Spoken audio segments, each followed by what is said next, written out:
Hey guys, how's it going? Snowman coming back at you once again, and today I'm going to talk to you about some stuff that I picked up on Amazon.co.uk because they had their sale last month. They had their 3 for 20 sale, 3 for £20, and after conversion rate, it all comes to about 3 for £30. I was going to do this in another video, like with a bunch of other pickups, but I decided to do this as its own video, its own, like all the stuff that I got from Region B, all the things I got from the UK. Because in addition to the 3 for £20 deal that I got, I also pre-ordered something that came in from the UK. That's right, I pre-ordered something from the UK. That's how far I'm going when it comes to my new region-free Blu-ray player. I'm actually going to the lengths of pre-ordering stuff from the UK. Region B only titles, because, well, you're not going to find them here. So let's just get right down to business. I'm going to show you the 3 for 20 stuff first. So first off, I picked up something that is not currently available on Blu-ray in the United States, which is why I picked up the DVD of it last year. But, well, now I've got the Blu-ray. The Snowman, Raymond Briggs' The Snowman. This the 30th anniversary edition of The Snowman. It actually comes with a slip cover, like a nice... The snowflakes are embossed on this slip cover. It's really cool. And yeah, I wasn't even expecting the slip cover, but that's pretty nice. And then inside, of course, you get the Blu-ray here, which has the movie, Snow Business Documentary, The Story of the Snowman, featuring new audio narration by John Coates, storyboards animatic, introduction from David Bowie and Raymond Briggs. So yeah, that's pretty nifty. In fact, I didn't even know that it was going to be that feature packed. I just thought it'd be the movie on a Blu-ray disc. And heck, you might as well have this on Blu-ray. It's a beautiful short animated film, and I wanted to have it in the best possible quality. I previously thought that was only on DVD, and it is only on DVD in the States, but after looking it up, I discovered it's actually available on Blu-ray in the UK, which is why I went ahead and paid what amounts to $10 US for this title. After shipping and everything, it just came to about $10 US for this. Not a bad price, all things considered, especially when you factor in that you can't get this in the States on Blu-ray. Speaking of movies you can't get on Blu-ray in the United States, I picked up Hollywoodland. I don't know if you guys know about me in this movie, but I love this movie. This is a fantastic neo-noir film about the guy who played Superman, and if you like the story of Superman or like the original Superman serials or anything like that, this is an absolute must. If you like movies like Black Dahlia, this is an absolute must. It's one of those neo-noir movies that deals with Hollywood and whatnot, and yeah, I love it for that. I love it because it was so well done, and all the actors in it are fantastic. Adrian Brody is so freaking good in this movie. I don't know. There's a time in his career, the mid-2000s, where I feel like he did a lot of fantastic stuff, including The Pianist, which I now have on Blu-ray. I got that from my last UK pickup that I talked about in, I think... I can't remember what the video was that I did for the last UK pickup, but I did talk about how I got The Pianist in that video, and now I have Hollywoodland, another great Adrian Brody film from that era of his filmmaking. I still need to check out, what is it, The Brothers Bloom, I think that's it? I can't remember exactly what it's called, but yeah. Apparently, I mean, if you can see here, it got this, it's got this PlayStation 3, plays on PlayStation 3 sticker on it. So apparently this is a pretty old Blu-ray release in the UK, but even though the title says Hollywoodland, even though it's a fucking movie about Hollywood, set in Hollywood, an American movie, couldn't get more American if you tried, it's not available on Blu-ray in the United States. See, this is what I'm talking about. This is why I own a region-free player. Because of things like this. So if any company wants to get pissed off at me, get pissed off at yourself, because I can't get the movies that I fucking want, and I will do what I have to get those movies. So yeah, very happy to finally have that in high definition, although because it is a older release, or at least appears to be an older release. I'm fully expecting this to have a somewhat crappy transfer, but what are you going to do? There's no other way to get it. Next up, I got an Arrow Films release as part of the 3 for 30. Now, it's not your typical Arrow release, but I did absolutely love this movie. I watched it, I guess, a year or two ago with my friend Skin Slip Brandon here on YouTube, and just fell in love. It's such a heartwarming movie. It's so freaking good. Like 9 out of 10, maybe even 10 out of 10. It's just a fantastic foreign film. If you have not seen it, you definitely need to. And that is Departures here. This is an Arrow Films world release, so it's not part of their main line, but it is a fantastic movie. And I don't know if you can get this in the States. I'm not sure. But even if you can, $10 for Departures, an Arrow release, that is not a bad price. And this comes with a making of documentary, encoffinment documentary, theatrical trailer, and photo gallery. And this movie has the potential to make you cry. I'm not gonna lie. This is one of those really kind of depressing movies, but it's also kind of heartwarming in a lot of ways. So I don't know. If you're into those drama movies, if you're into those drama movies and you can take some of the tear-jerker moments, you can take a few tears here and there, or if you're just tough enough that it won't matter to you, even if it is this touching fucking movie that just will make everybody else want to cry, everyone around you. If you're the tough guy, then cool, whatever. This is still a really good movie, and I highly recommend it to anybody. I know a lot of people are not going to watch it, not going to want to watch it because it is a foreign film. Like, you're going to have to watch it with subtitles because you probably won't understand the language. But even though it's a foreign film, even though you'd have to watch it with subtitles, I highly, highly recommend this. I think everybody should check this out. You're probably going to have to watch it with subtitles. Matter of fact, language, Japanese. Yep, there's not even a English dub of this. You're just going to have to watch it with subtitles. And you know what? I understand that people have a problem with that, but I actually prefer watching movies with subtitles, even when I don't need to.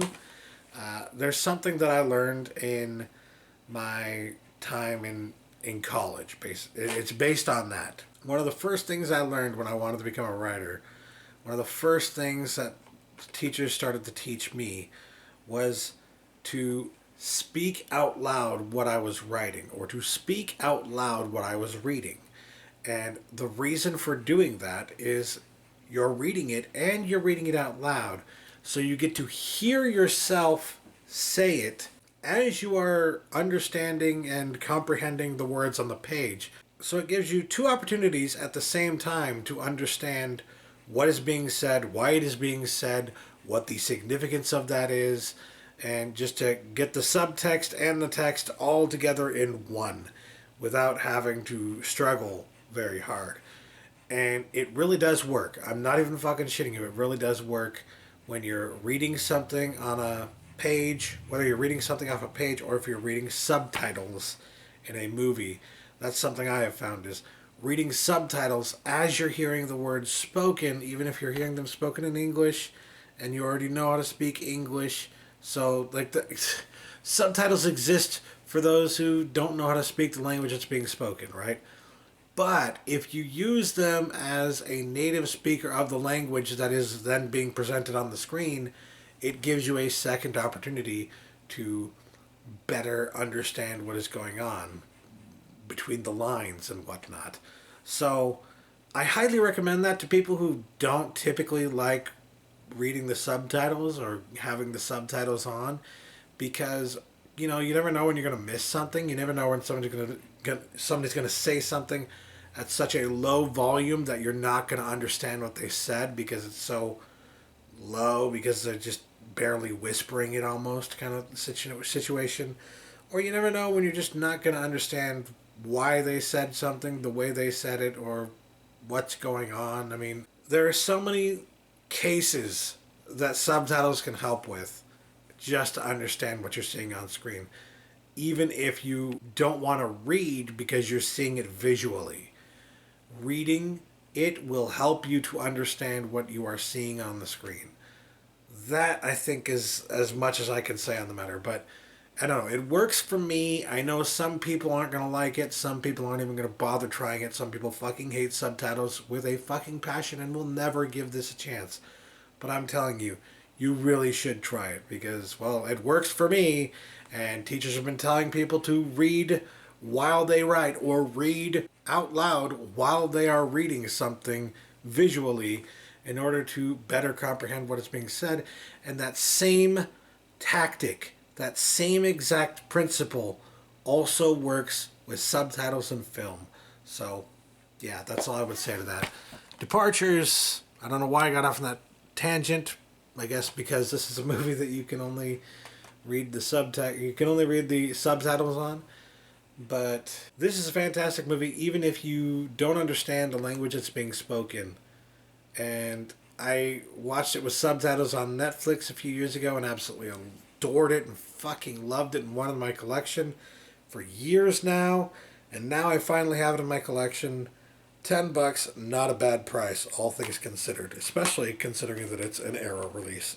You can't really go wrong with Arrow, even if it is in name only, essentially, because it's their Arrow Films world release. It doesn't even come with like a booklet or anything like that, and very sparse special features. It's not your typical Arrow release, but for $10, it'll do. You know, it's all right. Anyway, speaking of Arrow, I got another Arrow release. This is the one that I pre-ordered.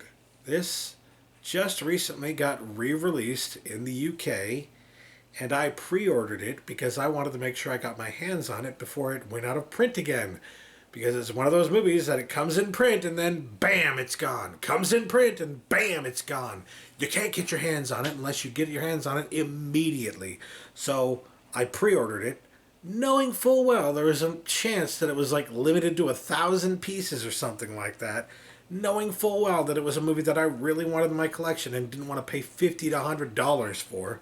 So, yeah, I picked up Hell Comes to Frogtown. Who knows this movie? How many of you know this movie? I swear, I first discovered this through Movie Gangbang, through the MST3K kind of movie show that we did on Geeky a while back, and I was forced to watch it. Well, not forced, but that was one of the movies that they were watching that week, and I watched it with them, and it was my first experience with the movie entirely. And God, I gotta say, it definitely stuck with me. There are moments in this movie that will stick with you, and it's one of those movies that's always fun to revisit. And sure enough, a few years later, we watched it again, I think for another kind of Movie Gangbang style kind of thing. And I think we did yet another kind of MST3K kind of commentary for it. And yeah, each time I've seen this, I've had a blast with it. And each time I've seen it, I've said, I need to get that on Blu-ray. And each time I've said that, I've been told it's out of print. It was on Blu-ray, it is on Blu-ray, but it was only printed to a very limited print run, and it's impossible to find for less than a bajillion freaking dollars. So, sure enough, when I find out that Arrow is doing a new release of this, I guess a new re-release of this in the UK only, I'm like, I just got a region-free player. Yeah, I think I'm gonna get that. And sure enough, this is the reversible cover here. I don't know if you know that, but there is reversible cover art for this. This is the reversible cover here.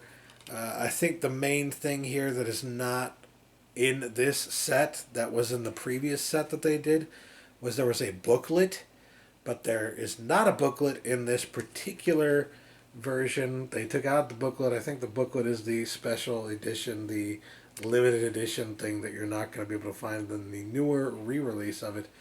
But yes, let me just go ahead and show you the alternate artwork. This is the artwork that it came in. It's the artwork that you will find this in. So what you've already seen on the outside of this, This is not the, this is the reversible artwork. This is the one that you'll find on the inside. This is the one you'll see on the store shelves. It's pretty damn cool. I do like it, but I like the quote unquote original artwork, the reversible artwork, a little bit better.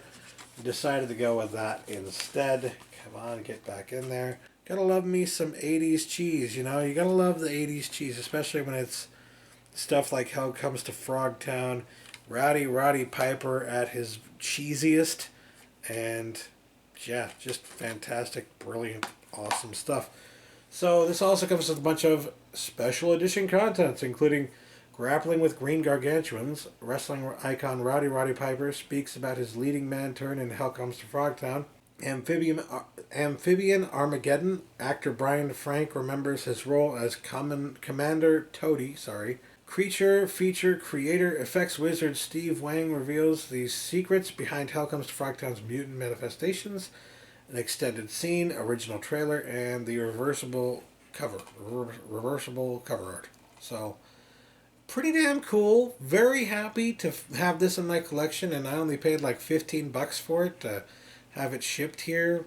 Brand spanking new, so not too bad, especially considering that, you know, if you're going to try and find it here in the States, if you're going to try and find one of the out-of-print versions here in the States, it's going to cost you a lot more than $15 fucking dollars. So, yeah, very, very happy to have this now. Very happy didn't pay too damn much for it. And, yeah, maybe region locked to Region B, but that's why we have region-free players now, isn't it? So, yeah, very happy overall with my collection here of region-free Blu-rays that I recently picked up here. Needless to say, my collection of Region B titles is growing and growing and growing. But as you can also see here, I have yet to put all the others that I have back on the shelf. I've got a bunch of Blu-rays that I need to put on my shelf that I've just been too lazy to actually get around to. So I think that's going to be a New Year's resolution. I really need to get this stuff on my shelf, for crying out loud. So yeah, we will see when that happens. Hopefully sooner rather than later. I'm going to try and make time for that because, you know what, it's getting out of hand. It's getting out of hand. I don't have room to not do this anymore. I need to get everything back on the freaking shelf. So yeah, anyways, that'll do it for me today. Thanks for watching, guys. Catch you later. Peace.